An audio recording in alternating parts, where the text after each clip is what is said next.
Senator Sanders joins us now. You talk about an oligarchy running the White House. You have billionaires now currying favor with the new administration, donating to the presidential library, the inauguration, making deals with family members of the Trump family. How far are we from a kleptocracy? Well, let's start with oligarchy, and I think we are there. An oligarchy, government run by the rich for the rich. Sanders says we're already there. But here's the real question. Was America ever not an oligarchy? Or are we just waking up to a reality that's always existed? When you see three of the richest people in this country, the three richest, standing behind the president when he gets inaugurated, when you see Elon Musk, who contributed over $200 million, $270, to get Trump elected, and then becomes, in many ways, the most important appointee of the Trump administration. Elon Musk donates $200 million to Trump's campaign, and suddenly he's one of the most powerful figures in the administration. But let's be honest, are elections just auctions where the highest bidder wins? When you see, since Trump's inauguration, Elon Musk becoming $150 billion richer. In 2.5 weeks, $150 billion richer. $150 billion in 2.5 weeks. That's not just capitalism. That's a jackpot. So what's really happening here? Is this the free market at work, or is it something closer to legalized corruption?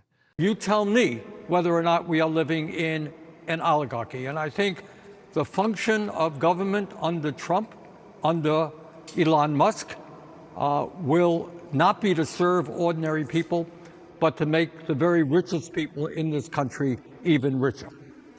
There are probably some people watching who think, oh, Elon Musk, smart guy, he's got these 19, 20-something-year-old tech wizards going into government and looking for waste and abuse, and what's wrong with that?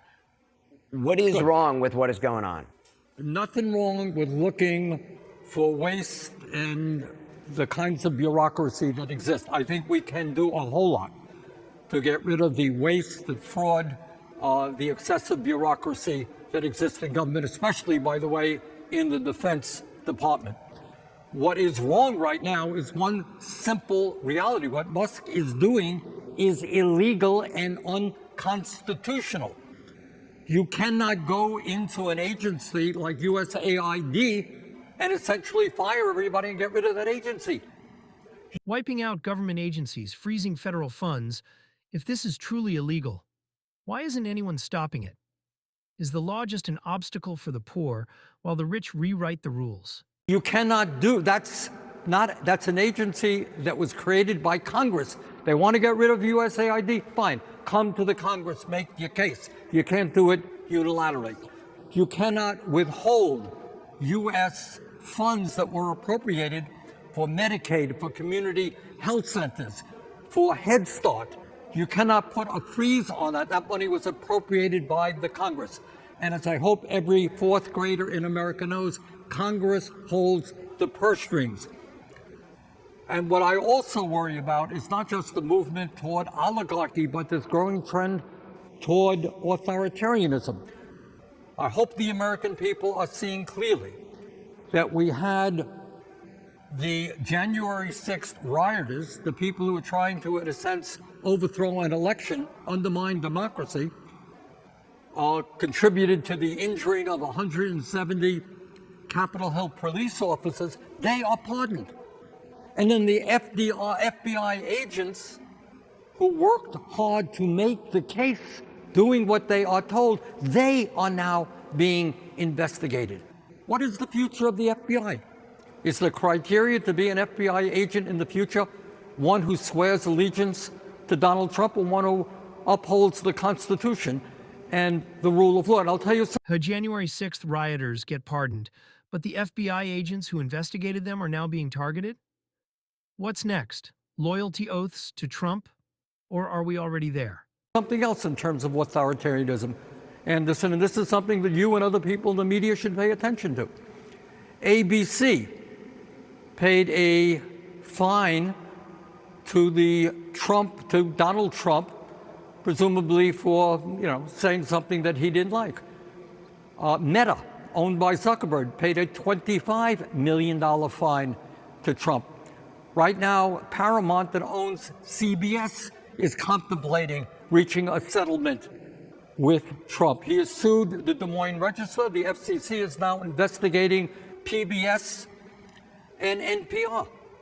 That is a movement toward authoritarianism when you go after and intimidate an independent media. ABC, Meta, Paramount. Huge corporations paying off Trump. Is this justice, or is it the first step toward a state-controlled media? How far are we from journalists needing government approval to speak? You add it all together, we're moving toward an oligarchy, we're moving toward authoritarianism, and in terms of kleptocracy, well, what can I say? Before he got inaugurated, Trump and his wife issued coins. They made billions of dollars. Anybody can give to the president, in a sense, by buying those coins. So the American people are going to stand up and fight back, or else we're going to be in real trouble. We had a historian, Doris Kearns Goodwin, on last week who talked about Andrew Jackson corrupting essentially government employees, giving out favors to people who curried favor with him. He gave them civil service jobs, and it took generations in America to correct that. And it took Teddy Roosevelt being the civil service commissioner for 6 years to really root that out and get a civil service that served the American people and not whoever was in power. The damage being done, potentially, people think, oh, well, maybe it's just going to be 4 years. The damage can be for generations. Jackson's corruption took generations to undo.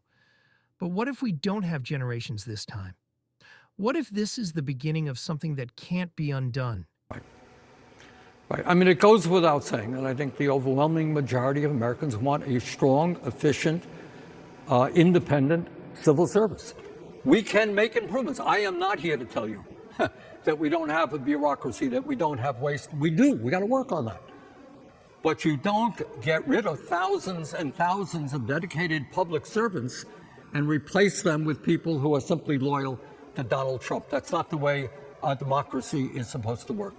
Let me just quickly ask you on Gaza. When you heard the President of the United States talking about turning the Gaza Strip, getting 2 million Palestinians out, as anybody who has read history or the region or been watching for the last year, did you think this was a joke at first? Can you believe? Almost. Look. Biden suggests moving 2 million Palestinians and rebuilding Gaza into a paradise for the rich. Does that sound like a real plan? Or something straight out of a dystopian sci-fi movie? One could say that, Anderson. On the other hand, given the suffering that the Palestinian people have gone through under Netanyahu's brutal war, which has killed at least 45,000, injured over 100,000, mostly women and children, the idea that the President of the United States is going to say to these people, oh, by the way, you're going to have to leave the place where you live because we are going to build something equivalent to the French Riviera. Well, also the thugs of Hamas are still there. It's not as if they have gone. Yeah, but even that's right. So, and as you just discussed a moment ago, how do you do that? Are American troops involved? How much money is being spent? But the idea of telling 2.2 million people who live in an area, you're gone, we're going to build a French Riviera here so my billionaire friends can enjoy the beautiful view. It is, to say the least, preposterous. It ain't going to happen. So what do you think? Are we watching democracy crumble in real time? Or is this just another cycle in American politics? Let me know in the comments. Who really runs the government? And don't forget to like, subscribe, and turn on notifications.